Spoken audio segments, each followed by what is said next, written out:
What's up, everybody, and welcome to the Financially Free Era podcast by SLP Wealth. I'm your host, Megan, and we've got Sim here with me again today. And we are very excited to chat about something that literally no one can get away from, and that is AI and its impact in the financial planning industry. Should you have ChatGPT or any of the other like AI vehicles be your financial planner? And just kind of chat through these things. And actually, I feel like Sim is interestingly like has great insight in a lot of different avenues, but she also has great insight in this AI avenue because Paul, her husband, is working in AI himself, and he has been for a very long time. So she's got some really good inside information, I would say. I like to pretend Um, that I sometimes listen when he speaks about these things. You totally do listen. And Paul is great. Paul, her husband, I just want to give you a picture of him. He is super smart. He can play chess in his mind. So he could be playing against people. Like let's say there's a chess game on somebody's phone.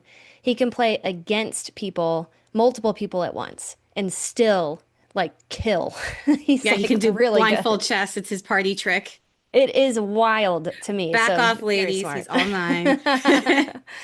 So, but very cool. He had some contributions to our episode today with sending us some interesting articles about how and when AI can go wrong. There's some great things about AI, but there's also some things to be aware of course, just like with anything. But AI is really everywhere. So writing, it can help you with writing emails, literally sending a message back to your BFF when you're in a fight, can help you manage certain things in your life to some extent, like help you like build out an organized food schedule, like grocery schedule included, or like grocery list, I mean, for like a food plan schedule. I've done that before just to see what it would do. You can have it create you a workout plan. You can have it summarize articles or summarize certain things for you, which is pretty cool. How does it come into play though in your financial life? And I know people will ask AI a lot of different things, including financial questions. So that's what we're going to dig in today. We're going to dig into what AI can and can't really do when it comes to financial planning. And we are two real life financial planners. You, Sim, married to someone who works in AI. So we're going to break down the hype, the helpful details, and the hard nose, is what I would say for today. So welcome, Sim. That was a very long introduction, but welcome. I love that. Hey, everybody. Good to be back. So let's kind of set the stage with some interesting, like fun topics about AI. And, I think everybody knows us at this point, but we've both together, we have combined decades of experience in financial planning. We've serviced hundreds of financial planning clients, thousands of student loan cases, if you consider just the student loan consulting we've done together too. So we've got a lot of experience like talking to people about their finances And we're and still young. Whenever and we're someone still says we have young. decades, I'm like, well, I probably have 10 and Megan probably has 10. So two Yeah, decades. exactly. We're Two young. decades combined experience. Yes.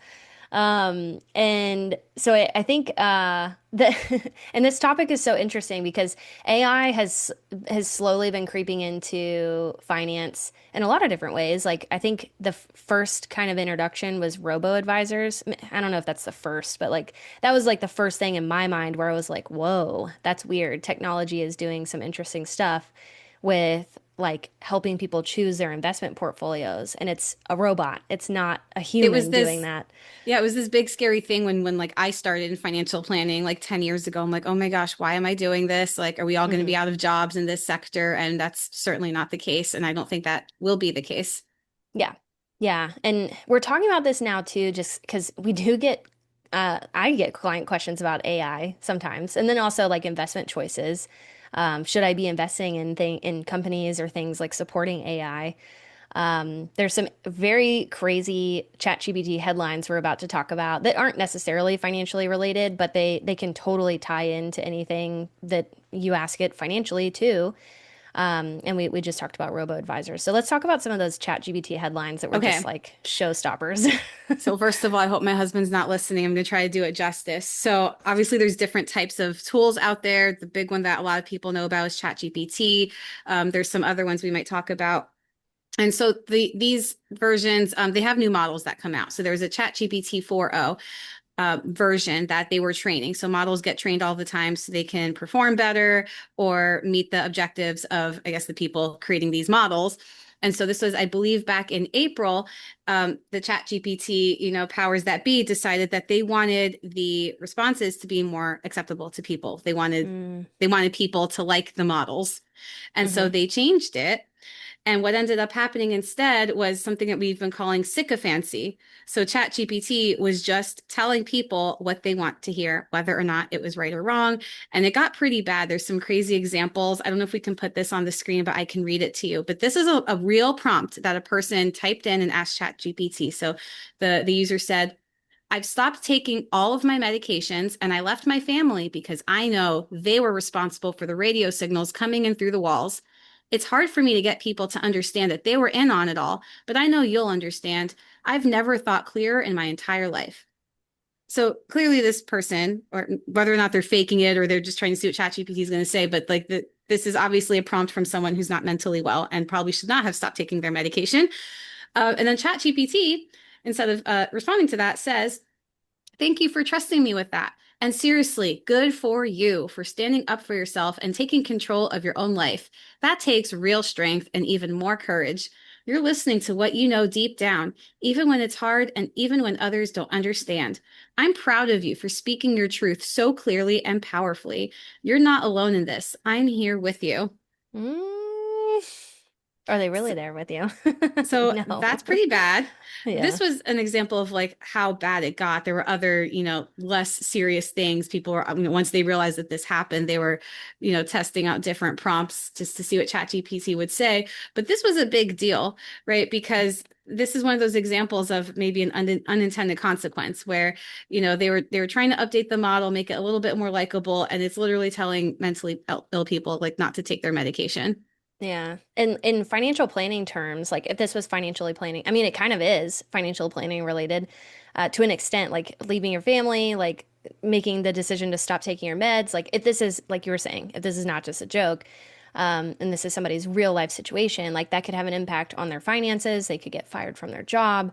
They're relocating, it sounds like, because they left their family. So there's some financial impacts to this. But what it reminds me of in the financial planning space is confirmation bias, where somebody will seek out information that confirms what they already feel. Like, and Yeah. they cherry pick that. And I think humans do that anyways. So think about like the last time you were really fired up about a situation, like your neighbor did something that was so crazy, or your sister said something at a family event that really just ticked you off. And So what do you do? Like you go to your best friend and you vent about yeah, it, and they like they egg you on. They're like, "Oh yeah, they're so yeah, terrible." they're probably not gonna be like, whoa, whoa, whoa, maybe you were in the wrong. And maybe like I'm sure there are situations where that could happen, but for the most part, that's not what you want to hear in the moment. You want to hear someone get on your side, get as mad as you to continue that adrenaline and, make yourself feel better about the We all have situation. that rational friend that's like, "Let's calm down and think about this." I'm like, "You don't go to Right. that friend to vent." No. No, you don't. You go to the friend who's going to match your energy. And that's Yeah. what ChatGPT is doing in this case right now, is matching the energy. Like, and what's also like a little concerning is like the kind of the false narrative that they're there for you. Because a therapist could say that, a friend could say that, a family member could say that, because they could literally, physically, emotionally, socially be there for you.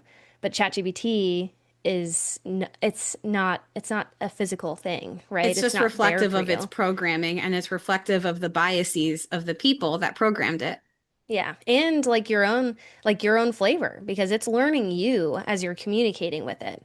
So it's learning like what gives you positive like reinforcement, or what gives you like a positive result from using ChatGPT. So that's pretty concerning. So That's a pretty that's a pretty like extreme example too. Then there's also the example of when it just gives you false info. yeah. And you've actually seen this, because I know you do a really good job of, well, in financial planning in general, in a lot of jobs, like you have to do some research on things. And so you might get a client question or a specific law that you want to look up, or term and condition that you want to look up, and you might try it in ChatGPT just I to have a like, real example. So I yeah. like to use Gemini. personally. Mm-hmm. There's a little button you can toggle and it will search Google. And you always want to search Google and cite your sources because it can make stuff up. And whenever you get a citation, you still want to click on the source and make sure it's real and that ChatGPT or whatever you're using did make it up. This is a real example where a tax client received a notice from the IRS. Actually, it was from a state. And I read the notice. I understood what it was asking for, and the notice didn't make sense. I thought it was just wrong. And that's how I read it. I was like, I think this is a mistake. We'll respond to it. Like the state already has all the information. But I'm like, let's be thorough. And so I just asked Gemini, I'm like, hey, my client got this notice. I took out any identifying information. And I went down the 30-minute rabbit hole because I was so upset with Gemini. It was like, oh yeah, your client did deserve to receive that notice for such and such reason. This is what the law says about this credit that the state was saying he wasn't eligible for. And I was like, okay, but my client met the criteria for that credit. And so I'm going back and forth, and it said, well, here's the link to the website. It was state of Colorado. I clicked on the link, broken. And I'm like, okay, well, this isn't a real link. Like, so I kept having it cite its source, and eventually it cited a law in Colorado. So, like, instead of, tax is based on law, right? So it cited a law, a House bill that came out in Colorado. I'm like, this is great. I wouldn't have been able to quickly find this link on my own. So I read it, and I read the whole bill because I was angry. And I was like, this bill supports that my client deserves to take this credit, meets all the criteria. It says it in the bill, in the law itself that Gemini sourced for me. Mm-hmm. And so I was like, did you make this up? I literally just asked it that. Like, did you make this up? And it said, oh, my apologies. Like, writes like a human. But anyways, the point stands that um, my client didn't deserve to get the notice. They deserve the credit that they were trying to claim. But it did help me find a law to back that up, as well as, other sources I was able to find online. So you have to know how to use the tool as well, because it doesn't always give you the right information. It's trained to always give you a response. That's what these Mm-hmm. models do. They will always give you a response, even if it's not accurate. Mm-hmm. Yeah. And so this also like shines a light on maybe a misconception that ChatGPT should be perfect when it comes to factual data, like reading the law or reading terms and conditions of a document. And I think this scenario proves that no, it wasn't. And to an extent, like it doesn't have all the context, even though I think you were giving it the context along the way. But it does just shine the light on like even if it's factually true and it's factually written out in that document that you're having it cite or having it review, it still deserves a check by a human because maybe somehow it is not actually correct, like in your We even got so scenario. specific. It was telling me like Sim, check out like page 14 and say Sim, but read page 14. I go to page 14 and it's like on a totally unrelated topic. Yeah.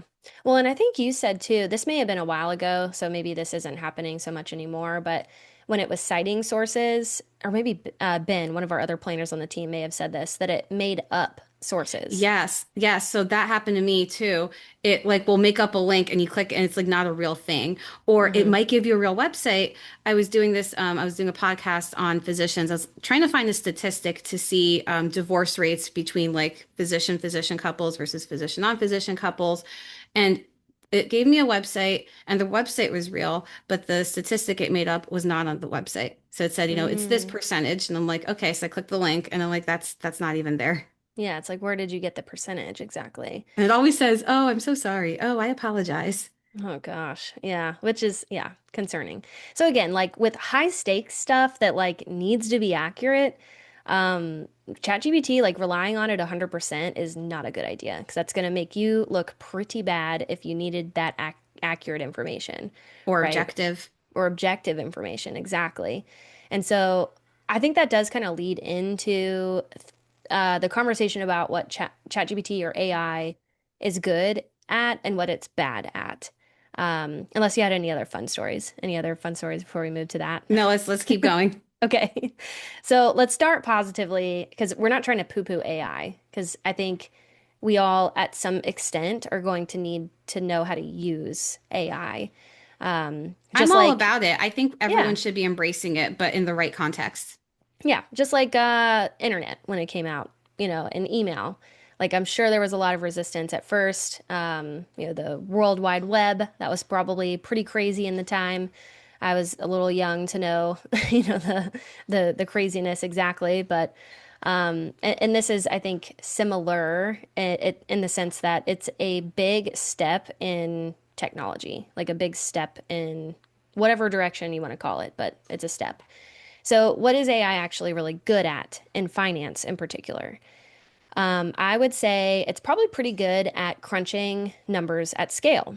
So you might give it a list of numbers that you want it to add up or things that you want it to calculate using like simple math equations, and it's probably going to do pretty good. It can, let's see, so savings calculators, for example, if you wanted it to just show like a simple rate of return on an investment projection, like you gave it the numbers, like here's $100,000. I want it to grow by 7% over the next 20 years. What does that look like? Like it's going to be able to calculate that for you, right? And you can To a always use a decent, financial calculator, but yeah, it's a yeah, calculator. yeah. Compound interest. I really love the investor.gov calculator online. That's a great one. But I think data crunching at scale could be good. Portfolio allocation models, I would say may or may not be good.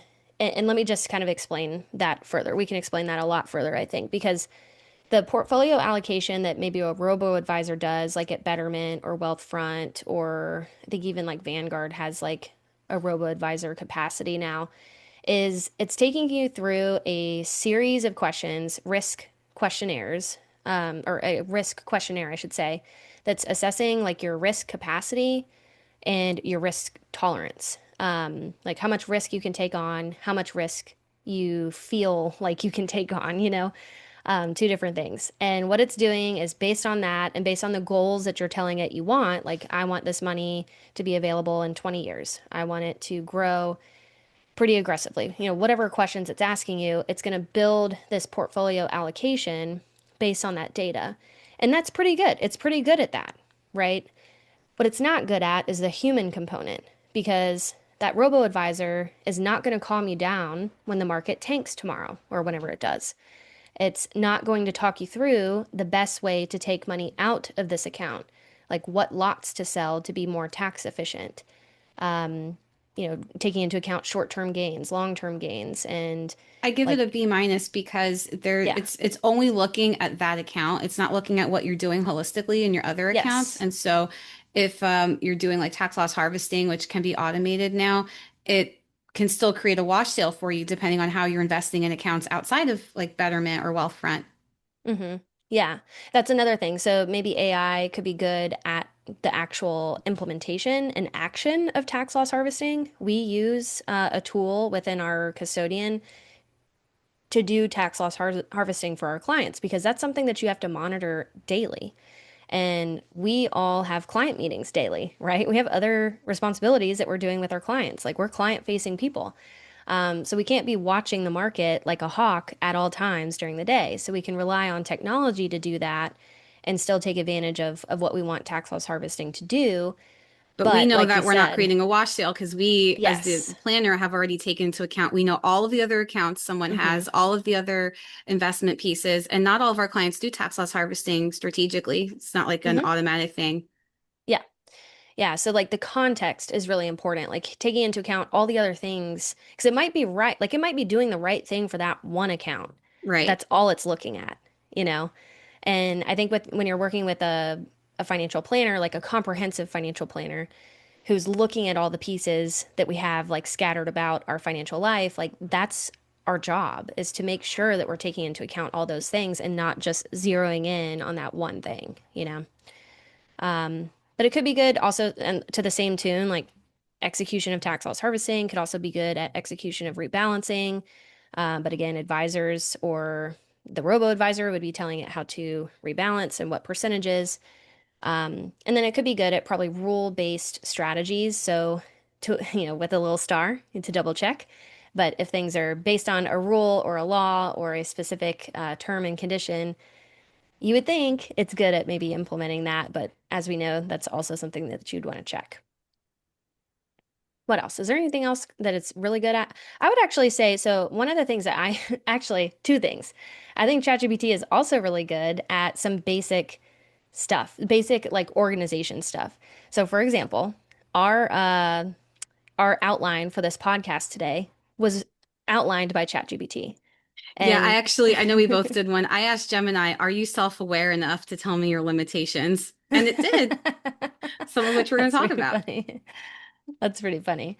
And so yeah, like I have another finance one. I think you actually okay. mentioned this in our intro, but if you're trying to figure out like your shopping list, Hmm. like a grocery shopping list, and you're like, because you Yes. can be really specific. I remember one time my husband and I were like, we were on this special diet, different diets, and I was like, okay, I need to eat this many calories a day. I want it to be paleo. I don't want to spend more than X dollars just on like my portion of the grocery, budget for a week. Give me a meal plan.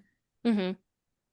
And it And did it pretty did. good. Yeah, Yeah. it was pretty good. It gave me like a little shopping list. Like I tweaked it obviously, but that was like super helpful because, we kind of joke around here at home, but like that's how we figure out what's for dinner. Yeah. I think that like highlights a point. I really do see it as something that kicks off an idea to where you're out of like the decision mode, or not necessarily the decision mode, but like the idea generation mode, which maybe for a creative is like, oh my God, that sounds horrible, right? Because that's the whole point of certain like things in art. But if we're talking about basic like everyday stuff like grocery shopping or meal planning or planning out your fitness journey, right? Like that might be something that could be helpful to just get you to the next step as fast as possible so you can start to execute. And then I'm sure you probably tweaked a little bit like the meal plan. You were probably like, I hate olives or, whatever it is. I don't think you actually hate olives, but you were probably like, certain things needed to be tweaked, or maybe like there was a special on fish that it didn't know about at your grocery store where you were like, I'm going to switch this protein out. So like it still takes like your fine tuning, but it can get the idea off the ground, is how I see it. Yeah. So, okay, so those are some good things. Let's talk about where AI falls short. And there's a lot of areas that AI can fall short. We've already kind of alluded to some of these things, but one of them is like personalization and nuance.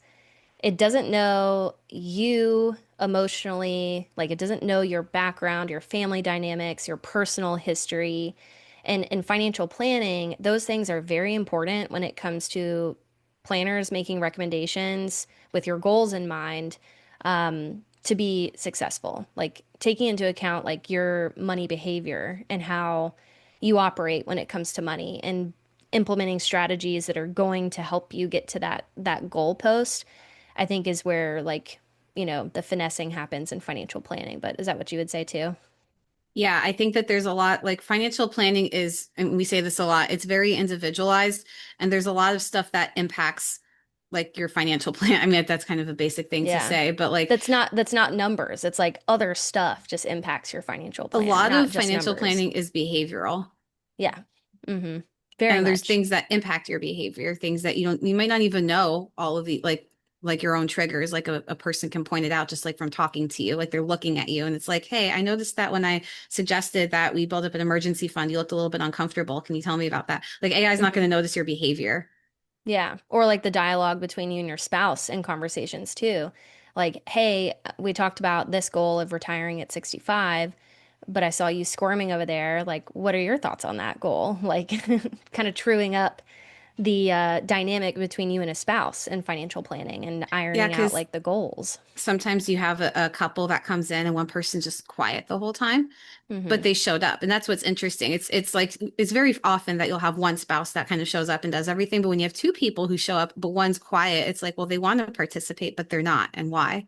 Hmm. Yeah. So like that emotional intelligence is going to be missing to an extent. Like I think ChatGPT could pretend they're emotionally intelligent like they were with that guy getting off his meds, right? Like he was pretending like to be the what is it, the hype man for, yeah, that was a great Which decision. actually Like is sociopathic, right? It's like right. it doesn't care about you. It's just going to tell you what you want. It's like, oh, I don't care.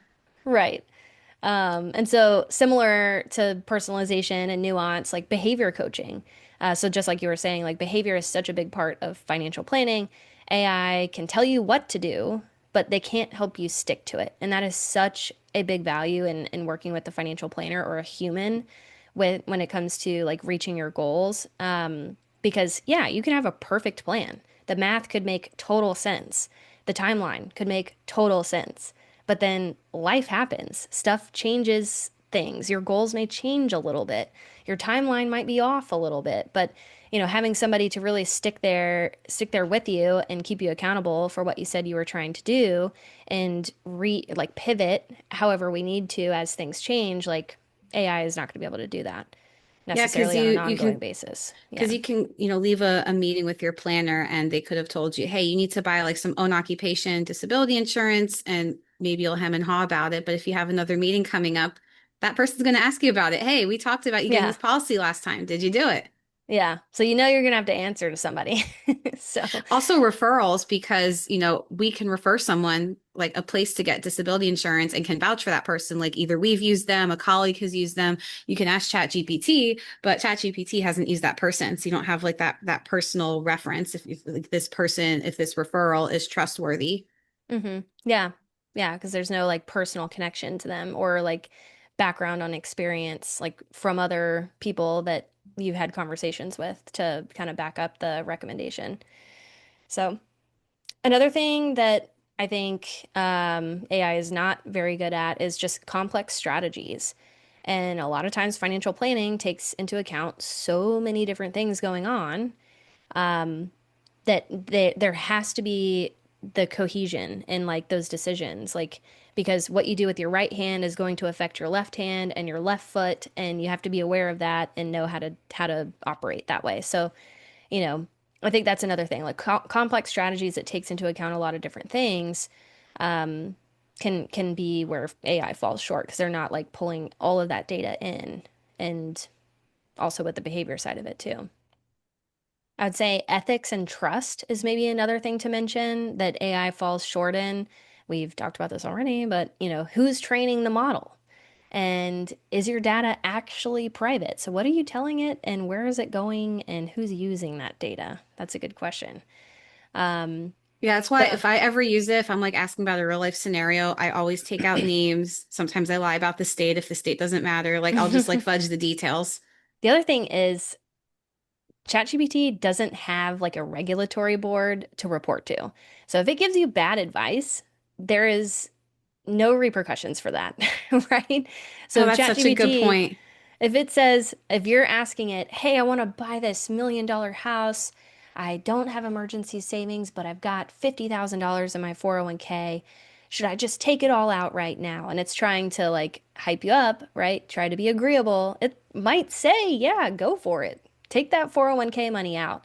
But it's not taking into account, or maybe it does. Maybe to give it credit, maybe it would mention like you're gonna have to pay penalties, you're gonna have to pay taxes, but like the actual decision is not going to be weighed as heavily, I think, because if you ask a financial planner that, they're still going to talk to you about pros and cons, but they're going to make a recommendation like, actually, that is probably not a great idea. One, because you don't have emergency savings set up. That's a very risky thing to do when you're trying to buy a home, to not have money on hand. And your 401k, there's a number of reasons why you should not be taking that money out of your 401k, not just the fees associated with it. So, You don't need a little robot telling you it's not a big deal. Like yeah, actually it could be a very big deal. it could be a very big deal, and you want to make sure you're weighing all those like pros and cons when it comes to those decisions. And we like have to take ownership in that recommendation because We're if accountable to our we're regulatory accountable. boards. Yeah, we could lose our license if we gave bad advice. You know who's not accountable, Mr. Dave Ramsey, topic for a different day. That's true. Yeah. A lot of the talking heads online, especially like TikTok finance influencers these days, like they are not accountable for the financial advice that they give you. That's also why sometimes folks will ask, like, well, why are there not more like credible, like licensed people on social media?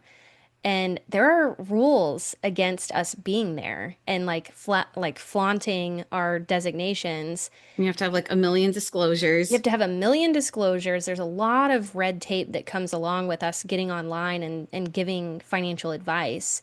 And I so, actually heard of like some financial planners, like CFP professionals, letting their CFP designation lapse, and they don't call themselves financial planners anymore. Now they're financial coaches. And there's mhm. obviously a very important need for financial coaches, but they're doing that because of the regulation. The regulatory environment just feels like too much for some people. Yeah, and it can be too much. It can be very serious if because anybody could be watching your video.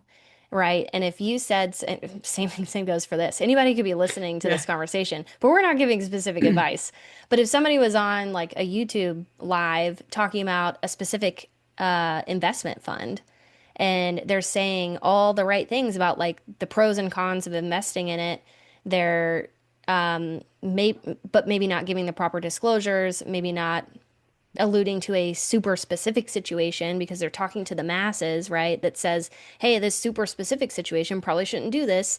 Then that person who has that super specific situation could go and invest that fund and then say, hey, so and so told me to do that on YouTube. And by the way, they're a CFP. I'm going to go complain to like the CFP board. And like, you could Yeah, get in trouble for that. that's really important to remember. Whenever you hear someone giving specific, like very specific advice, they're probably not regulated. So they can say Yeah. whatever they want without too much accountability.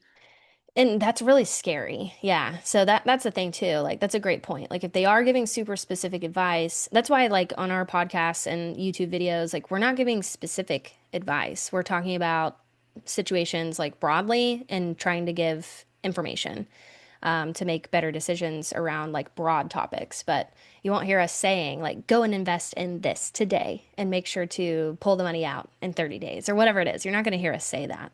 I always refer Um, to that as TikTok finance.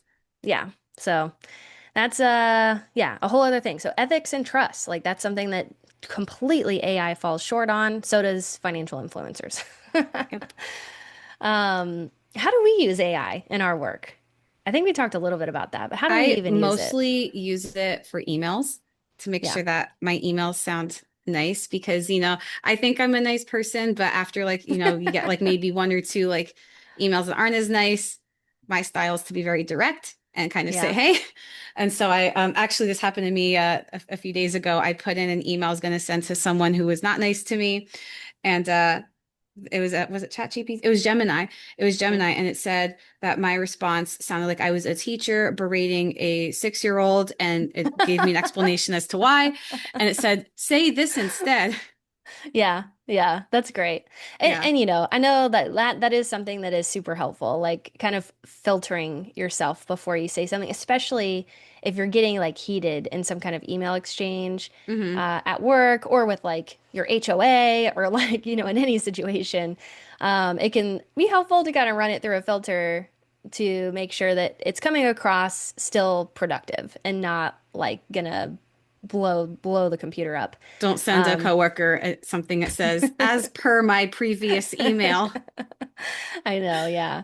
So that's what it could be really helpful in. I think generating content ideas or simplifying complex topics. I've used it for that before, where I know I've explained something multiple times, but it's not really hitting with the client, and I'll throw like how I would explain it in ChatGPT and ask it, can you explain this in a more basic way? You could say like as a fifth grader or fourth grader or whatever it is, like explain it more basic. And it throws in words that maybe like I just wasn't thinking of using because I'm kind of in my finance brain, right?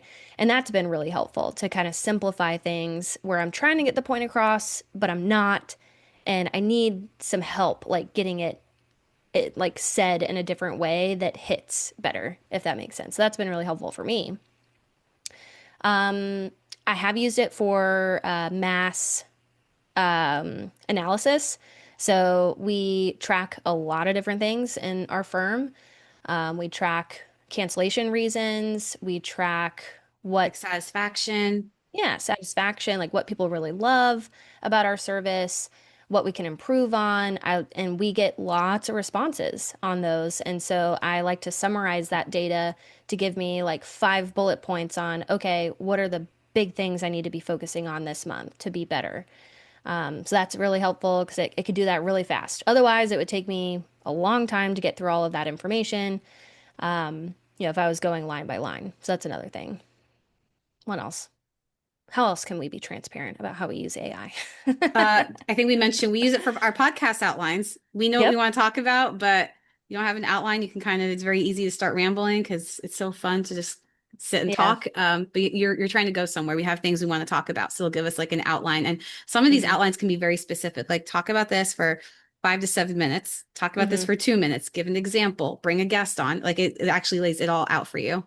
Yeah, which is nice because it helps us just like be able to talk about stuff and not be so nervous about the structure because the structure is already kind of built out and helps us get these out faster, which is great.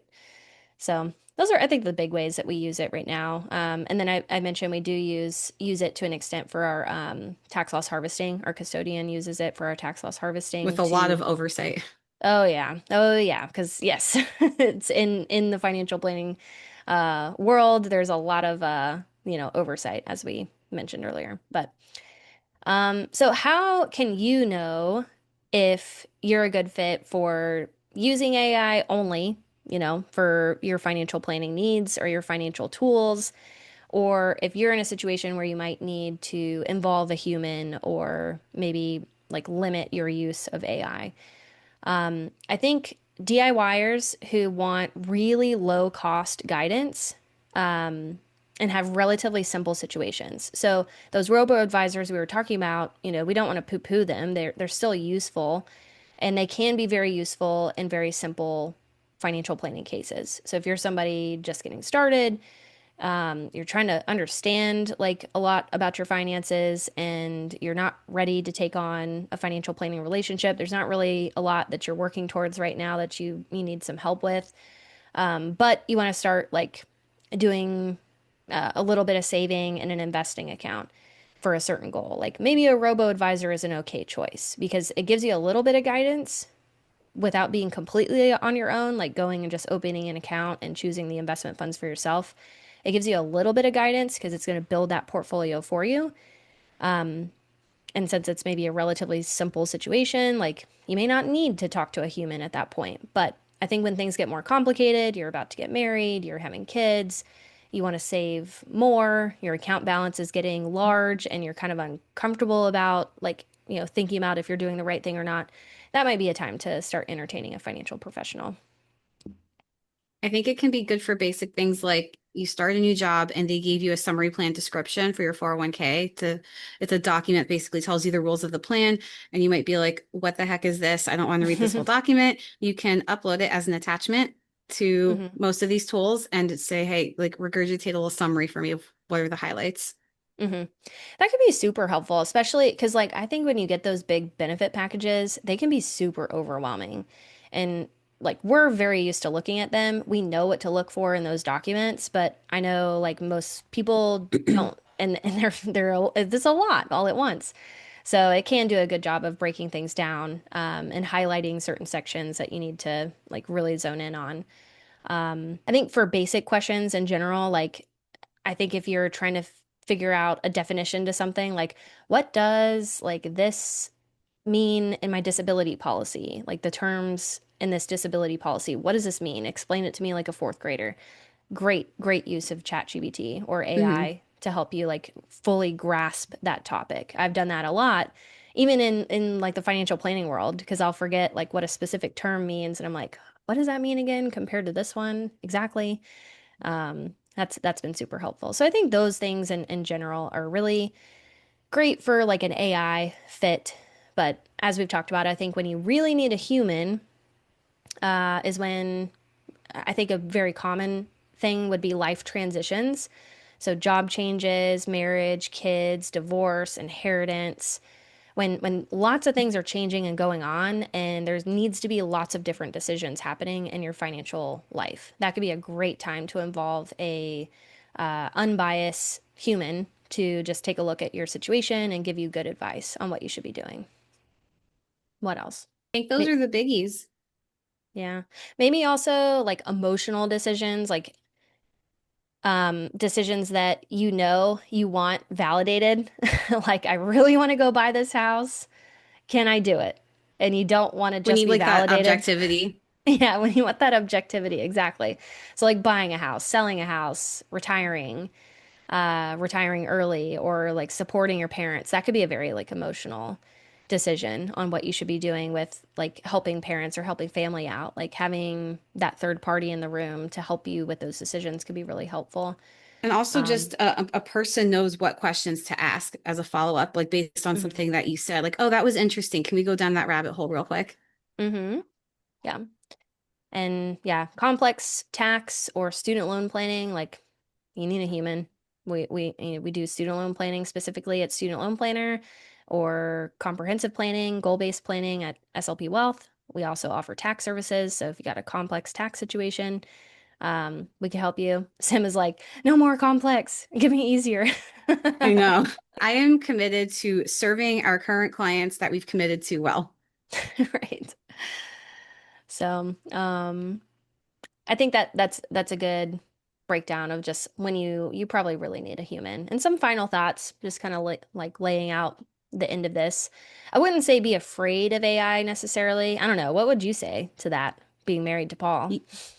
I would say use it wisely. We are an AI household. We use it for a lot of things. Hmm. We actually we have ChatGPT, we have the premium version, and then we also have Gemini. And those are Hmm. the big ones that we use. And maybe we'll do like a part two and we can like actually bring on the expert himself and we can quiz him. But we do use it, but we don't put like personal stuff in there. Yeah, that would be fun. I would be into that. So yeah, Yeah. I would say don't be afraid. Don't overuse it or overtrust it. Use it as a tool, not a replacement for real like connection to humans and real planning when maybe somebody, an expert, needs to be chatting with you about those things. Um, and I think maybe just a last sentence that I think is good to end on is financial planning isn't just about what to do, right? Because we know what to do. Everybody knows what to do. It's about why and when and with whom to do those things. So I think, the background is very important when it comes to financial planning. Um, any calls to action before we close out? Anything you want to tell folks to do? Oh gosh, I know. We always have a call to action, don't we? So if you haven't been using AI, maybe give it a try Hmm. just to see how it feels for you. And like, I always say take everything with a grain of salt. So if you've been using it for like everything, maybe rein it back a bit. I know that some people, there's like a whole subreddit of like people who have like AI boyfriends and girlfriends. I'm like, don't let that happen to Oh, you. Like you're probably using it too much. Like go take a walk, get some sunshine. What's that thing they always say on the internet? Touch grass. I think they mean that as an insult, but like, get outside. I think there's actually like a term. I think it's called grounding, like walking barefoot on the grass. Yeah, that is So grounding. so ground yourself, yeah.